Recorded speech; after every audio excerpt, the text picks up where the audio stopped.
आज ही क्यों नहीं। Motivational short story in Hindi. कल करे सो आज, आज करे सो अब। ये मुहावरा तो आप सभी ने सुना ही होगा, किंतु जब बात आती है वास्तव में किसी काम को पूरा करने की, तो हम में से कई सारे लोग काम को कल के लिए छोड़ देते हैं। बाद में उसका क्या परिणाम आता है, ये कहानी में उसी की बात की गई है। एक समय की बात है, एक गांव में एक गुरु और उसके एक शिष्य रहते थे। इस गुरु को सभी गुरुदेव कहकर पुकारते थे और उसके शिष्य का नाम रमेश था। गुरुदेव और रमेश का आपसी संबंध बेहद गहरा था। गुरुदेव कभी-कभी अपने शिष्य को मान्यता के साथ बुलाकर संदेश देते थे। वे उसे समझाते कि जीवन का सबसे महत्वपूर्ण पहलू है स्वाध्याय और आत्मविकास। लेकिन रमेश का स्वभाव था कुछ अलग ही। वह था आलसी और उसे सुख शांति की आदतें थी। उसका ध्यान अक्सर विचारों में खो जाता था और वह अपने कामों को कल पर छोड़ देता था। इसके परिणाम स्वरूप उसकी प्रगति धीमी थी और गुरुदेव को चिंता होने लगी कि रमेश अपने जीवन के महत्वपूर्ण कार्यों में पराजित हो रहा है।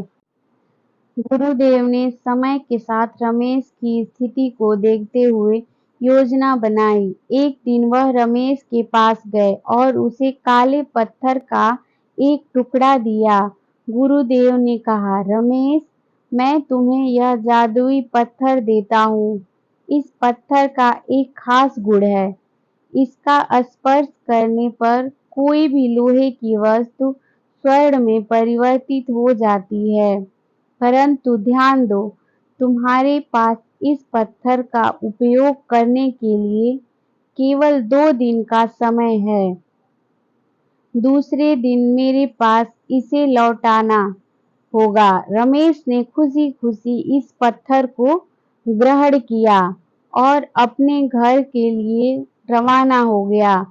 वह सोचने लगा कि अगर वह इस पत्थर का सही तरीके से उपयोग करता है, तो वह धनी और समृद्ध हो सकता है। पहले दिन रमेश ने सोचा, अब तो कोई भी काम बड़ी आसानी से हो जाएगा और मेरे पास पैसे ही पैसे होंगे। मैं बाजार जाके बड़े-बड़े लोहे की चीजों को ले आऊंगा और फिर उसे स्वर्ण में परिवर्तित कर दूंगा। लेकिन फिर उसने सोचा कि वह इस काम को कल के लिए छोड़ देता। दूसरे दिन रमेश के मन में यह विचार था कि अब वह इस पत्थर का उपयोग करके धनी बनेगा। लेकिन उसने ध्यान देने की बजाय दोपहर का भोजन किया और फिर आराम करने लगा। देखते ही देखते उसका दूसरा दिन भी चला जा रहा था। सूर्यास्त के समय जब वह जल्दी-जल्दी बाजार की तरफ भागने लगा, तब उसने देखा कि गुरुदेव अपने दूसरे शिष्य के साथ बात कर रहे हैं।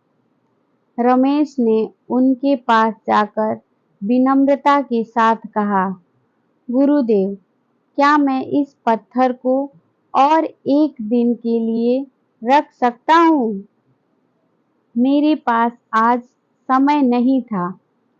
गुरुदेव ने मुस्कुराते हुए कहा, रमेश, तुम यह टुकड़ा और 1 दिन के लिए नहीं रख सकते हो। मैंने तुम्हें पहले ही बताया था कि तुम्हें मुझे 2 दिन के बाद ये टुकड़ा वापस देना पड़ेगा। रमेश के बहुत मनाने के बावजूद भी उसके गुरुदेव नहीं माने। रमेश ने गुरुदेव के संदेश को समझ लिया। उसे यह सीख मिली कि सफलता के लिए समय पर काम करना और आलस्य को दूर करना जरूरी होता है। उसने निश्चय किया कि वह आलस्य को त्याग कर अपने लक्ष्यों की प्राप्ति के लिए प्रतिबद्ध रहेगा। हमें इस कहानी से क्या सीख मिलती है, आइए जानते हैं। मोरल: इस कहानी से हमें यह सीखने को मिलता है कि सफलता के लिए समय पर काम करना और आलस्य को त्यागना जरूरी होता है। हमें अपने लक्ष्यों को प्राप्त करने के लिए सतत प्रयास करना चाहिए और समय का महत्व समझना चाहिए। आलस्य से बचकर हम अपने जीवन में सफलता प्राप्त कर सकते हैं। अगर आपको हमारी कहानी पसंद आई हो तो प्लीज़ वीडियो को लाइक करें और मेरे चैनल को सब्सक्राइब करें और डेली ऐसी कहानियों का आनंद लेते रहें। Thanks for watching.